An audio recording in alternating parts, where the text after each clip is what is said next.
Welcome. In front of me is a VIVO V29, and today I'll show you a couple tweaks and tricks you can do on this device.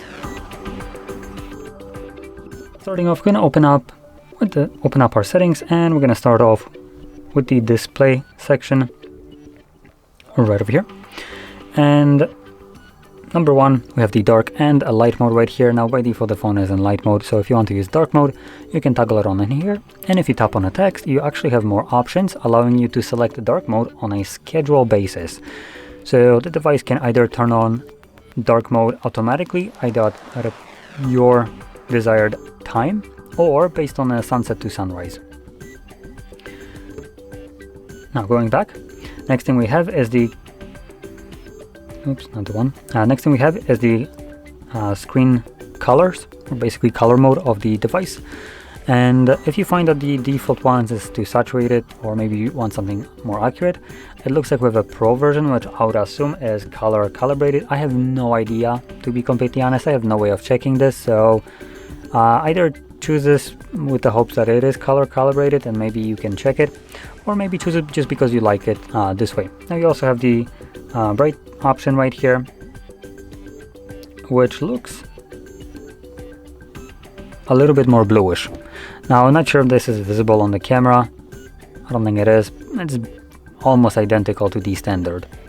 Well, the Pro is a little bit more warm. Anyway, moving on to the next option, it's going to be the status bar. So we do have it somewhere in here. Oh, there we go, status bar, and more specifically the notifications section. So by default, every device gives you just notifications as each individual and visible right here. So if you find this to be a little bit too cluttery and you want to have more of a clean look on your status bar, you can either select it to show up as a number of notifications that you have. So you can see we have 3 notifications and it's just showing the number 3, or you can just completely hide it. Now I personally like the number, because it still gives me some kind of information that I have notifications, but it just doesn't clutter up, all the way.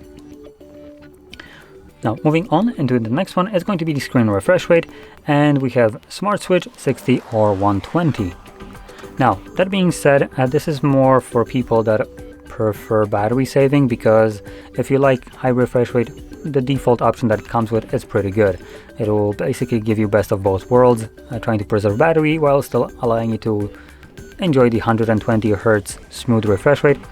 While the people that would prioritize battery life over the refresh rate, maybe they just don't care, you might want to actually select it to be static 60. Because the way smart switch works, it will switch between the 120 and 60. So right now, as an example, this screen would be displayed at 60 frames, while the moment I start doing this, it would automatically jump back to 120.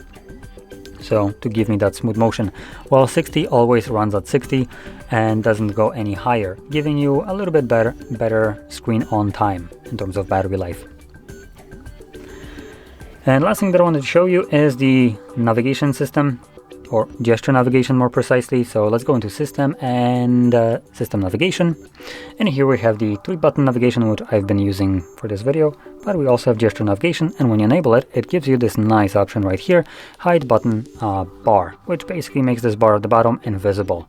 It's just more of a cosmetic kind of thing, but I personally like it just because I like it. I like my device to look clean. So there we go. And this basically concludes all the tweaks and the tricks that I want to share with you. So if you found this very helpful, don't forget to hit like, subscribe, and thanks for watching.